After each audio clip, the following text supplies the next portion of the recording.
Olá, meus amigos! Sejam todos bem-vindos. Para vocês que não me conhecem, meu nome é Jefferson Arruda e este é o canal Juízo Econômico. Juntos tratamos de assuntos relacionados à economia, finanças, renda variável, renda fixa, programas de pontuação, cartões de créditos, milhas, tudo aquilo que de certa forma impacta o seu dinheiro. O vídeo de hoje, pessoal, é uma continuação aí de alguns outros vídeos que eu estou trazendo aqui no canal referente a indicadores de análise ali fundamentalista para você avaliar as ações aí do mercado aí de renda variável, eventualmente analisar fundos imobiliários, enfim, um pouquinho mais, entrando num nível um pouquinho mais técnico, um pouquinho mais detalhado, para você começar a conhecer e tomar suas próprias decisões com base no entendimento, nas análises, né? Então é muito importante esse tipo de conhecimento, porque isso pode nortear muito aí sobre a tua empresa, aquela empresa que você quer comprar, aquela ação que você quer vender. Isso daqui pode te auxiliar, tá? Lembrando, pessoal, que esses indicadores, essas ferramentas são indicadores complementares, né? Então você não pode olhar isoladamente para cada um desses indicadores para tomar uma decisão de compra ou de venda, tá? Da mesma forma que eu falei no vídeo passado, eu reafirmo aqui que são um complemento, né, para a tua análise, né? Além disso tudo, você tem que avaliar outros critérios, avaliar a cotação, se está num preço legal, num preço justo, né? Não basta simplesmente olhar os indicadores, é importante você acertar o time da compra também, para não comprar quando estiver muito longe ou vender quando estiver lá embaixo, né? Então tentar acertar esse time. Lembrando, pessoal, que esse conteúdo aqui não é nenhuma recomendação de compra nem de venda aí para você. A ideia assim é compartilhar o meu aprendizado, o meu estudo que eu faço também relacionado a essa análise fundamentalista e também análise gráfica, tá? Nesse vídeo, pessoal, serão 3 indicadores que iremos falar, tá? Bem conhecidos, né? Então, o mais conhecido é o Dividend Yield, então é uma sigla bem conhecida. Eu vou explicar para você o que significa, para que serve, como que a gente pode utilizar ela aí para tomar as nossas decisões. E também mais 2, que é EBITDA e EBIT, né? Que são indicadores de análise de retorno, de lucro da empresa, né? E cada um desses 3 indicadores a gente pode olhar de uma forma diferente. Então, sem mais delongas, né, pessoal, já fiz essa introdução, vamos lá para o vídeo, vou compartilhar minha tela, aquele caso que estávamos falando, VEG3, tá? Bem explicado, tudo certinho. Se ficar dúvida, coloca nos comentários, né? Com certeza eu vou responder você. Se alguma coisa ainda passar batido, né? Não esqueça de dar aquele feedback pra gente, que é super importante. Se você gostar do conteúdo, né? Se inscreva, curta, compartilha aí, você ajuda muito o canal, principalmente na divulgação aí do YouTube. Então bora lá pro vídeo, pessoal.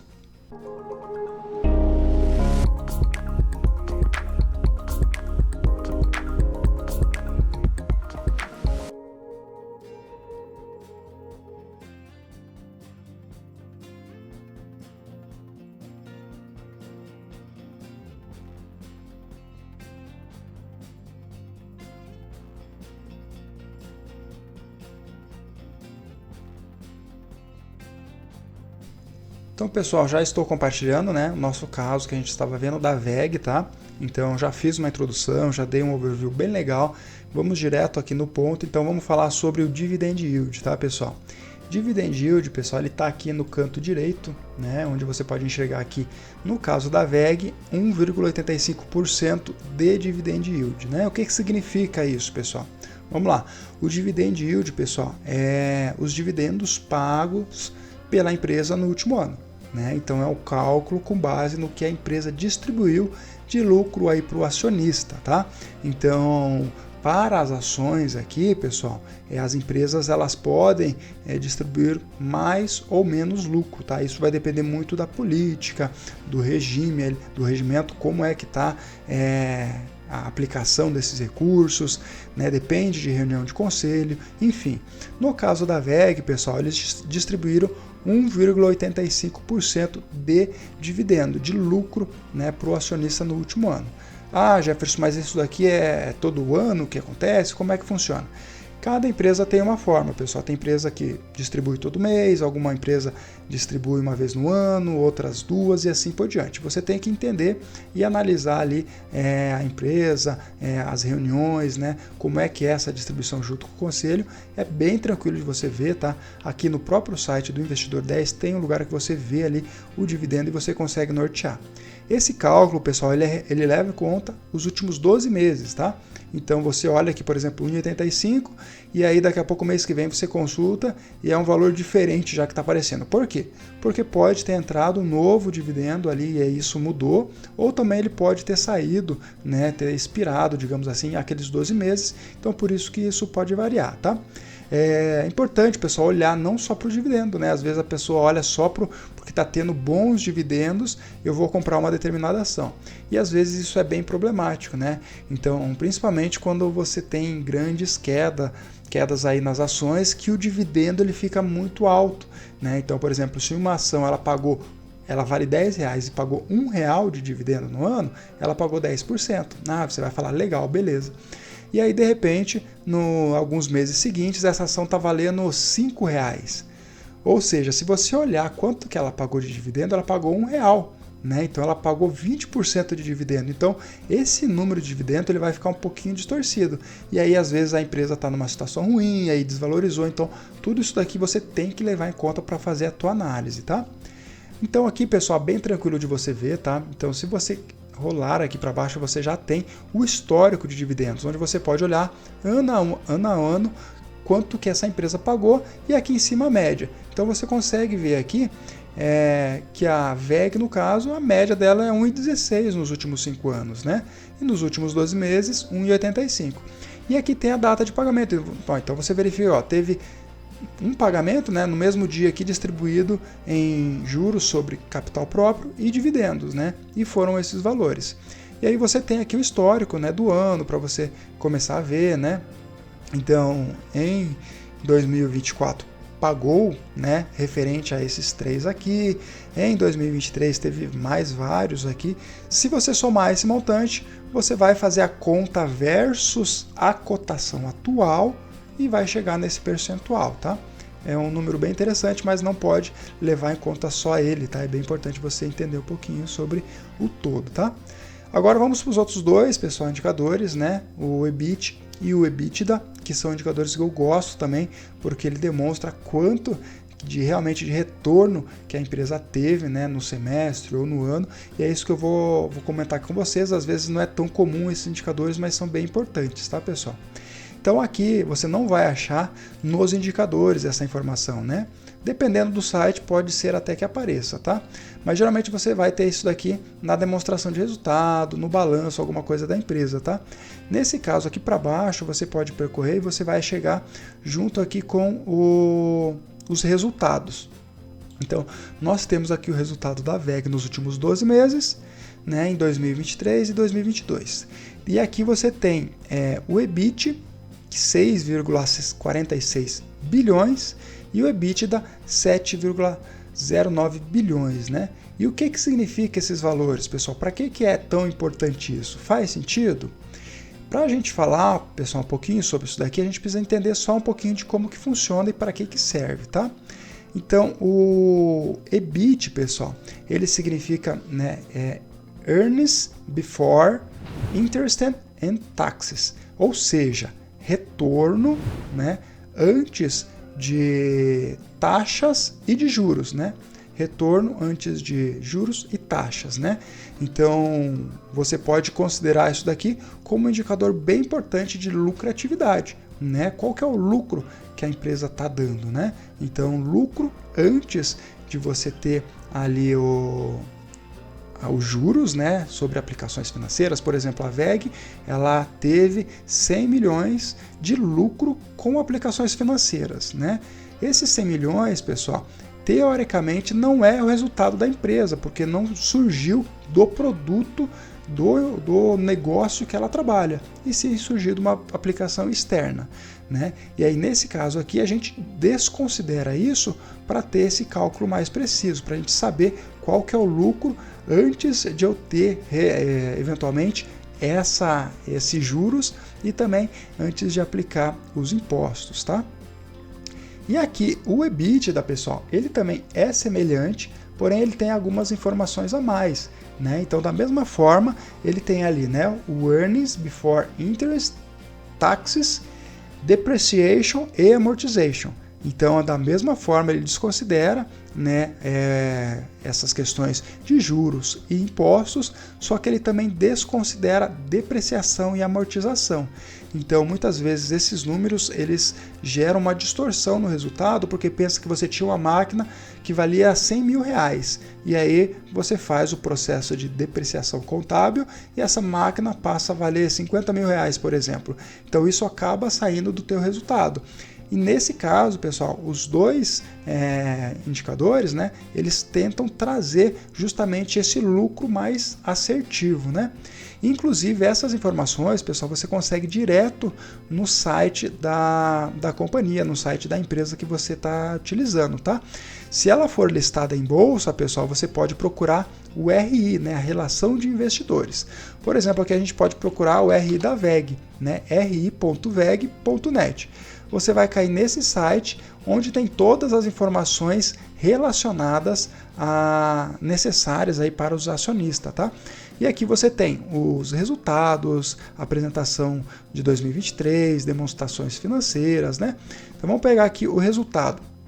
Esse eu acho que é do último trimestre e ele consegue dar uma boa análise para a gente.